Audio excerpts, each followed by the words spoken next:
Hatsune Miku makes her debut on the Nintendo Switch, but does Megamix hold up to its PlayStation predecessors? Or is it better to dust off the old PlayStation Vita to get your portable Miku fix? Find out here on this review of Project Diva Megamix. Before we begin, I'd like to note that the footage used in this review is from the Japanese version of the game, mostly because it's already recorded and I'm a little too lazy to re-record it.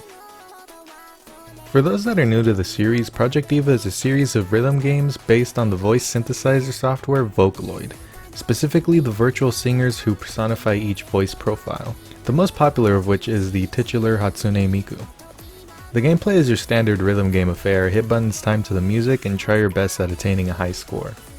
Visually, the game looks alright. Returning to the classic stylized look for the character models, I actually prefer this over the highly detailed visuals of Future Tone.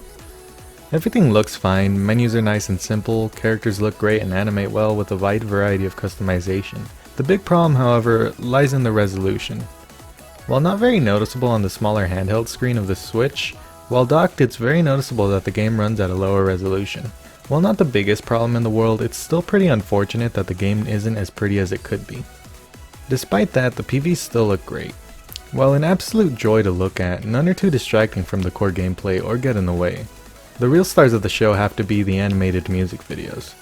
They're all gorgeous and accompany some of the best songs the game has to offer. On the audio side of things, everything is pretty much perfect. Something I worried about leading up to release was the sound quality of the songs. Some third-party Switch games have a big problem with audio compression, and it becomes painful to listen to. I'm very happy to say that this was not a problem for Megamix. Every song sounds fantastic and very high quality. The sound effects when you hit buttons are fully customizable too, with many different options to choose from. While I found them to be a bit loud at default, I was able to get them to a suitable level. Megamix features 101 songs in the base game, with 6 DLC packs of 6 songs each available right from the start.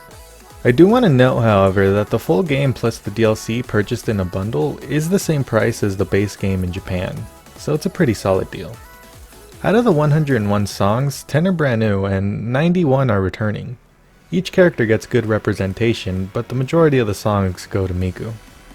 The returning songs are pretty solid, many of my favorites and longtime staples making their returns, such as The Disappearance, Pinky Swear, World's End Dance Hall, Poppy-Po, etc. All the DLC songs from what I can tell are returning songs as well, so if your favorite didn't make it might be in there. The 10 new songs are, in my opinion, some of the best songs in the game. Each are fun and catchy songs with high BPM and challenging but fun beat maps. Speaking of fun, this game is a blast to play. The gameplay is just like Future Tone for the PS4, which is the best iteration of the Project Diva formula. You get an indicator called notes of which button to press in time with the music, and the button flies from the edge of the screen into the notes. The better your timing, the better the score. The game will also throw some arrows at you, which you have to move the control stick in the direction of. Aside from that, there's also multi-button notes and notes you can hold to earn bonus points. While it can feel a little overwhelming at first, with practice you'll get the hang of juggling the different combos. Megamix has plenty of difficulty options for all the skill levels, ranging from easy, normal, hard, and extreme, and even an extra extreme mode for select songs. There's bound to be a suitable challenge for everybody. On top of that, the controller is fully customizable, from the buttons on the controller and even the buttons that appear on the screen. If you're a longtime Miku veteran like me, then you'll no doubt be happy to know there's an option to change the on-screen buttons to the familiar PlayStation setup. Whether you play in handheld or with the Pro Controller, each setup is pretty comfortable. While the Joy-Con buttons are a little small for my liking, they got the job done. And the 4 arrow buttons are actually pretty great for the gameplay.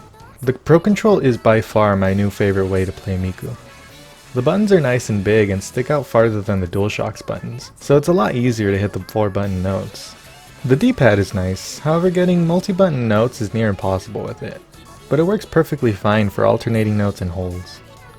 There's also an option for portable mode where you can use the touchscreen as a controller. While not the most optimal way to play, it does mimic the Diva arcade buttons and is a fun way to just mess around. It's impossible to get a screen recording of it, but here's a screenshot of it in action. On the performance side of things, everything runs perfectly. This goes for both docked and portable. Not once have I experienced any slowdowns, and mostly all PVs run at a solid 60 FPS. Notice how I said mostly. There are a few songs that cut the frame rate down to 30. While this is disappointing, that only goes for the PV. The actual gameplay still runs at a solid 60, so your timing won't be impacted. Loading times between songs vary song by song. They span from pretty quick to way too long. I found myself waiting 30 seconds for a few songs. Load times between some menus are a little longer than preferred as well. Apart from the main rhythm game, there's also a separate mode called Mix Mode. In Mix Mode, you use the Joy-Con motion controls to match the position of the notes. This mode is surprisingly fun. It keeps the feel of the traditional gameplay but still stands on its own. While it only has 3 difficulty levels, they're pretty well balanced and they work well enough. Although, after a few songs, my hands and wrists get pretty cramped, so it's not something I really play for too long. Apart from that, there's a few more options to look at. There's a PV mode where you can set a playlist of your favorite songs and have them play one after another. While nice, it is set back by the same load times as the main game. In the customization menu, you can fully customize your character's outfits and accessories using the points earned from clearing songs. Each character has a huge variety of outfits, but Miku gets the most love. Megamix also features a shirt creator, where you can draw your own designs using either the controller or the touchscreen. But as far as I can tell, there's no way to share your shirts online, which would have been nice. That's pretty much all you can do apart from the main rhythm game, but with the main game being really solid, that's not much of a problem.